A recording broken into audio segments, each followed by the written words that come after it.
The Detroit Lions just made a flurry of moves, and honestly, it felt like Brad Holmes wasted absolutely no time before he made these signings. And today I'm going to break down really the addition of 2 offensive linemen, but now we know that even in the last week, yes, we lost a running back in David Montgomery, which we love, but we've added 3 interior offensive linemen in literally the last 7 days. This is really, really great for us going into the draft. We know that Brad Holmes wants to get blue chip players. He wants to get best player available as much as he can. This is absolutely freeing the Detroit Lions up to make great moves. Well, today I want to break those guys down. I've got some tape for you. But again, we are the NFC North guys. My name is Colin.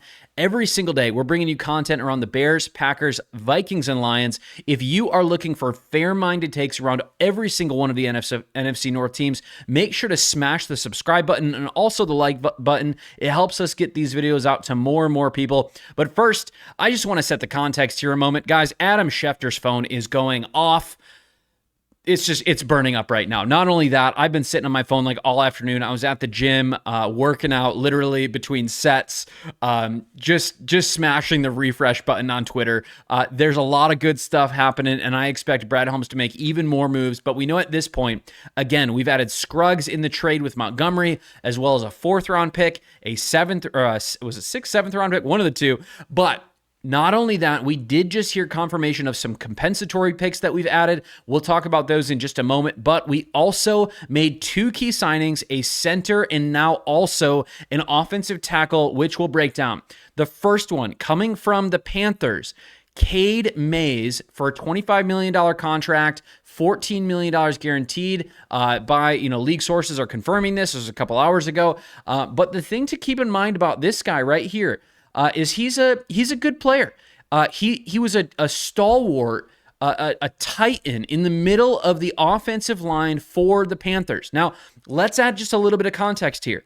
Dave Canales, a handful of years ago, leaves the Buccaneers, joins the Panthers. The Panthers go out. They get Jonathan Brooks. They bring in Chuba Hubbard and give him an extension, and they also have Rico Dowdle. We know that Jonathan Brooks, coming out of Texas, didn't really get much done, has these ACL, he is recovering from his ACL, tears his ACL, but then Chuba Hubbard and Rico Dowdle are holding down the fort, especially on these inside zone runs. We know as Michigan fans, I'm a Michigan fan, and I assume you're from Michigan if you're watching this as well, but we know that Chuba Hubbard, even in his time at Michigan, he wasn't this massive pass catcher, and Rico Dowdle, even when he was with the Cowboys, like he wasn't this insane pass catcher. It was the between the tackles. It was the inside zone runs for both of these guys that got it done on the ground. Cade Mays, a veteran center, signs a great team-friendly deal. Brad Holmes did it again. He's bringing in a good player. Let me show you not only just some tape, but let me show you his PFF grades. Look at right here on the screen with me. Cade Mays, last year, 726 offensive snaps. Sounds like a guy who's not going to miss a bunch of time. I love Ragnow. I love Graham Glasgow. They're both old. They're both gone. We get a guy who's younger, who's coming in, who had 2 penalties last year and allowed 0 sacks. Now, when you look at his grades, when you actually start to break it down, you're like, okay, he wasn't a world beater. He wasn't insane. His run blocking grade is something to, to consider and to be a little bit worried about. But when I'm specifically looking at him and what he brings to the Detroit Lions organization, specifically in this upcoming season, I'm thinking that Jahmyr Gibbs is going to continually be used in the passing game, and he's going to do that at a pretty elite level. And that means, especially in the way that the Lions are going to utilize their tackles and utilize even their tight ends to just really open up these outside zone runs. I don't need this guy to go out there and just dominate between the trenches. Now, I want it.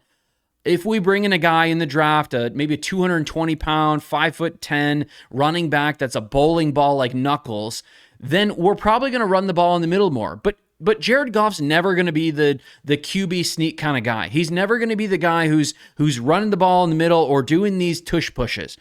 We need a guy who really can have good communication, who can call the blocking schemes for the front 7 in the center position, and not only that, continues to open things up for Tate Ratledge to excel at the guard position. Tate Ratledge is like a year away from being an all-pro. He is going to be a really good asset continually for the Lions, but again, Cade Mays is a great addition. Brad Holmes went out, got a guy really soon. We've added a guard, a tackle, and now a center. This is great news for us. But not only that, the Lions went out and added a former Brother Rice player, Larry Borom, to the squad. Now, I don't know if you guys remember this I think it was this last offseason. There was a Hutch rule that was started. Actually, that was actually started because Hutch was dominating Larry Borom. Now, say what you want. Again, we can look at some of the grades. We can look at the fact that he had 664 snaps. He was on the Dolphins this last year. He played tackle. He had 5 penalties, 2 sacks allowed. That's not so many, but he spent a little bit of time with a couple different teams, with Miami, with the Bears. He was, previously on the Tigers as well there. But again, this is a guy who's not a world beater. He's a little bit better, the pass blocking grade, which again on the outside, that's what you want to see. He did struggle a little bit with the run blocking grades, but overall, this is a depth move. He's 26 years old. He's still young. He's a big dude, 333 pounds, 6'5". His arms are pretty wide. Let's see what Hank Fraley can do with this guy. I think him and I think Cade Mays are great additions. Again, even when you look at some of this other info about Cade Mays, 325 pounds. He's 6'6". He's 26 years old. We got way younger on the offensive front. We got way younger. And honestly, Tate Ratledge, Mahogany, Penny Sewell on the other side, we absolutely have the players that we need right now to pick the best player available in the draft. And to me, that was probably the most important thing going into this next phase of the offseason, or really the beginning of the regular season. But the Detroit Lions did get added a 5th-round compensatory pick, 181 overall in the 2026 draft. We know that we did have the 3rd-round pick that was traded last year from the loss of Aaron Glenn to the Jaguars for Isaac Tesla. But for us here right now, Brad Holmes has got 10 picks going to the draft. I'm excited. We've got so many holes to fill still. There's a lot of position. We'll continue to break them down on the channel. Make sure to stick with us. Again, subscribe to the channel if you haven't already. But I do trust Brad Holmes. Just a couple of years ago, more and more fans were saying in Brad Holmes we trust. I still do. He's still a villain. He's still a great general manager. He's going to do a great job in this upcoming draft. I expect him to make some moves up. I don't expect to leave the draft with 10 new rookies, especially in this class. I expect some trade ups from Brad Holmes. He'll do a great job with it. But a sad one for us today, Amik Robinson gone. The Detroit Lions do need to add some more cornerback help. We can't go into this season just with Terrian and Ennis Rakestraw. Amik Robinson, I really loved him coming from the Raiders. He got injured a couple times here and there, but a great addition overall. But the last thing that just blew my mind away, and really just, I think for us, is just really important to keep in mind, Alec Pierce just got this insane contract, like $130 million or $120 million for 4 years, almost $30 million average annual value for Alec Pierce.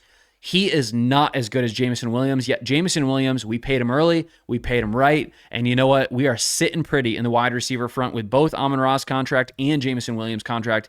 Brad Holmes making right moves with the cap. I realize we've got to restructure Goff. We've still got some things to do, but you know what? I still trust in Brad Holmes. Let me know in the comments if you still do. But in all that being said, have a great day. Let's go Lions.